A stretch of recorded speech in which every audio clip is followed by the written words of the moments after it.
Hello, everybody. Today, I'm going to be reading two scary Reddit stories that are true. I have my candle right here. It smells like waffles. Are you guys ready for this story? Here it goes. The night I learned to not sneak out. To start this off, I'd like to give a bit of context. This happened 4 years ago. I'm a girl, and at the time this happened, I was 12, going on 13, in just a month or two. The friend I mentioned in this story was 14 at the time. The friend, Sally, who I was staying with that night, was quite a bit older than me. At least at the time, the 2-year age gap was quite big.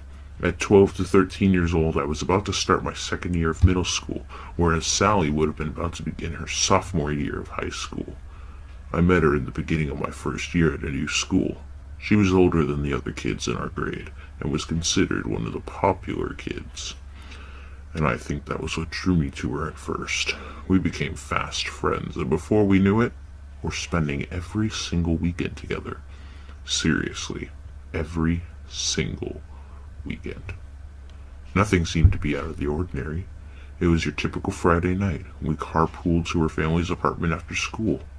I've always been a picky eater, so when her family had dinner, I didn't eat with them. I just snacked on the Pop-Tart that I'd stowed away in my backpack in case they ordered something that I wouldn't eat. Something to note is that her family was pretty religious. I wouldn't go as far as to say they were fanatics, but they didn't allow their kids to watch horror movies or anything that was rated PG-13 or older. It didn't stem from the desire to protect them from something inappropriate. Sally's mother had an irrational fear that scary movies had satanic messages. We asked to watch The Purge, and her mom obviously said no. After some negotiating, she agreed to let us watch Hunger Games instead. After the movie, Sally and I went to hang out in her room. She put on some music, and being the age we were, we gave each other makeovers. By the end of it, we were looking much older than just 12 and 14. This part of the night is when things started to seem off to me. Sally wasn't the most positive influence. Despite being my best friend at the time, she was manipulative and got off on putting me down. She had a habit of talking to men online and lying about her age. Sally showed some texts between her and the man she was talking to.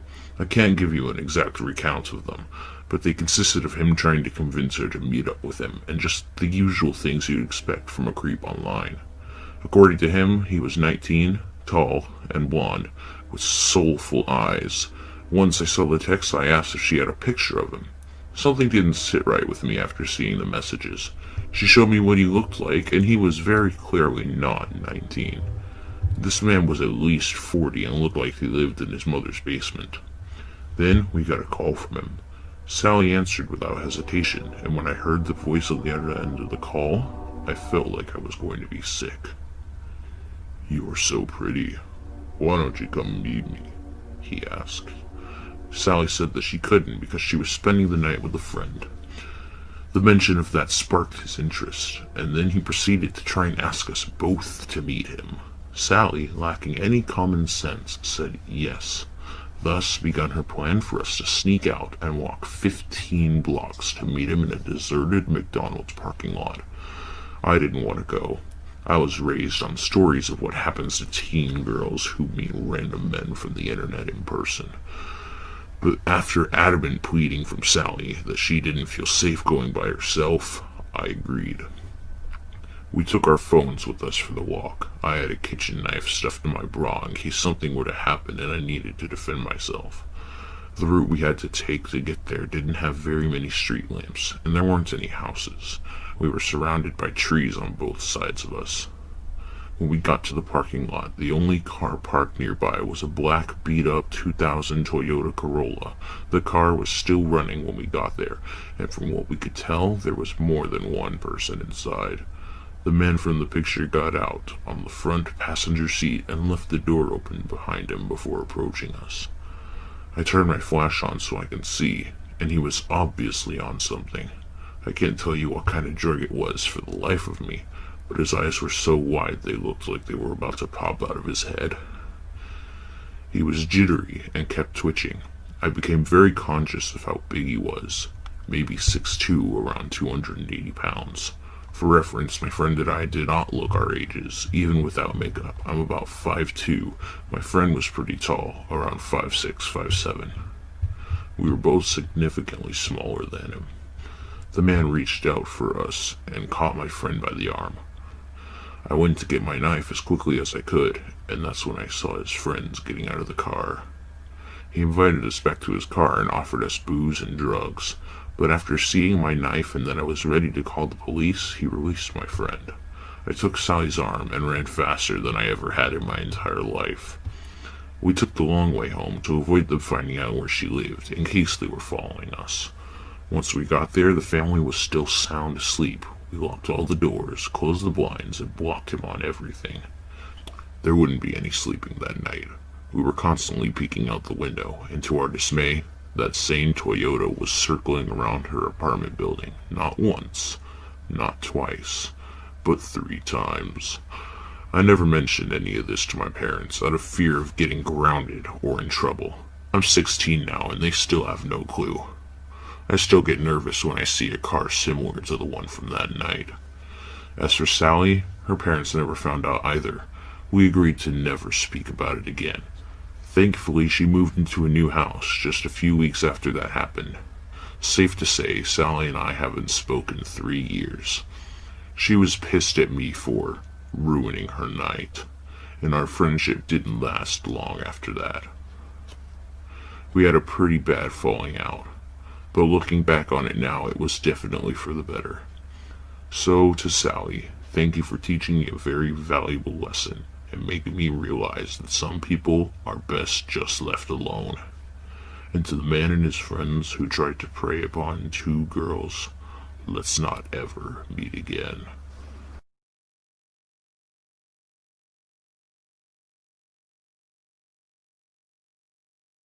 White Dog, Red Fox. I'm a long-time lurker on this thread. I can't sleep, so I thought I'd share a story that happened to me about a year ago. For backstory, I'm a 30-year-old female, on the petite side. I live on the East Coast, where sunrise isn't until 6:30 to 7 in the winter. I worked opening shifts at Starbucks as a manager, and on these particular shifts, I picked up the girl I opened with because she lived close to the store and didn't have a car. This takes place around 4:30 a.m., and it is very dark. I'm driving down an empty main road, decently close to the girl's apartment complex, when an old, kinda beat-up forest green sedan seemingly comes out of nowhere and is behind me. We're the only cars on the road. I turn on my blinker to turn at a light on the way to the complex, which is in a very dark area of town behind a bunch of offices and developments. I'm about 5 minutes away. The first red flag for me is how quickly the car turns on their blinker after I do. They start speeding up a bit. I speed up and they match my speed. I get a bad feeling, so I figured I'd take an unexpected turn to lose them and circle back. As soon as my blinker turns on, so does theirs. Any turn I take, they're taking as well. I'm freaking out after a few minutes of trying to lose them, so I pull into a nursing home parking lot, assuming they'll give up. Well, so do they, with no turn signal, mind you, because they weren't expecting it and they park across from me. I see the driver, and it's a woman, probably in her 50s, with a small white dog. She looks slightly unkempt, but not crazy or out of it. Just like a dumpy, middle-aged woman. She rolls down her window, so I roll down mine and ask, "Is everything okay?" To which she replies in kind of a mumble, "I thought you were my friend. She has the same kind of car," or something along those lines. I've never seen her before, so I say, "Okay, I'm not, but no problem, have a good day," or whatever. Weird, but okay, fine. So I shrug it off and go on my way. I wasn't too shaken up. If it had been a man, I would have straight up called 911 immediately.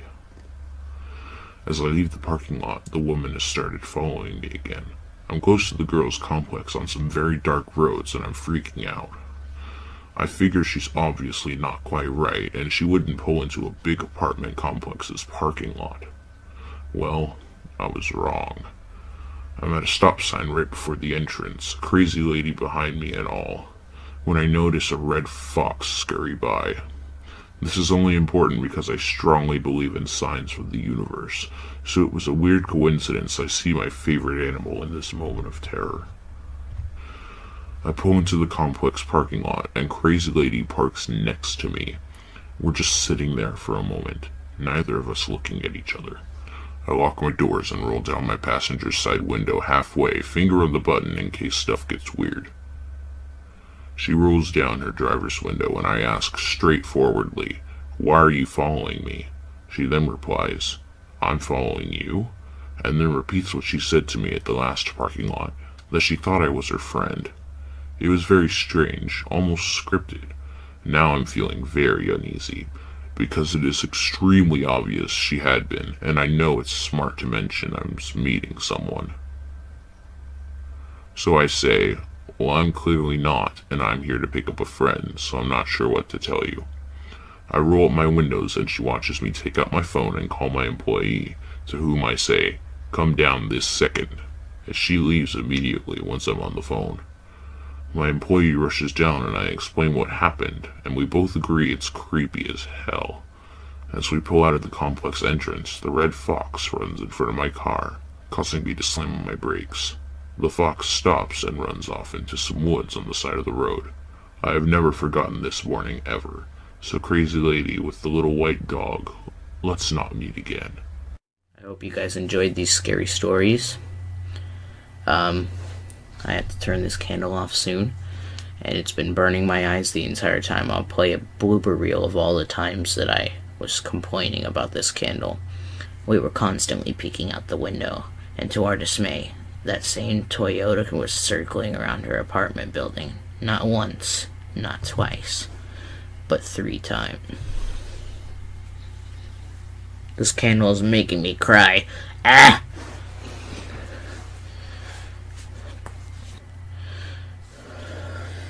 This candle! It burns. Also, if you could tell, or couldn't tell, I was using a deep voice to try and be scary. Also, yes, I'm wearing earrings. Deal with it or unsubscribe. I'll see you guys in the next one.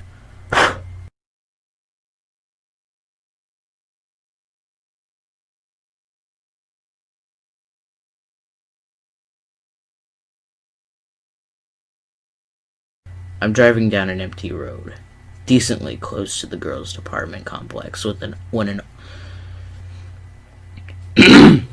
soon as my I'll see you guys in the next one.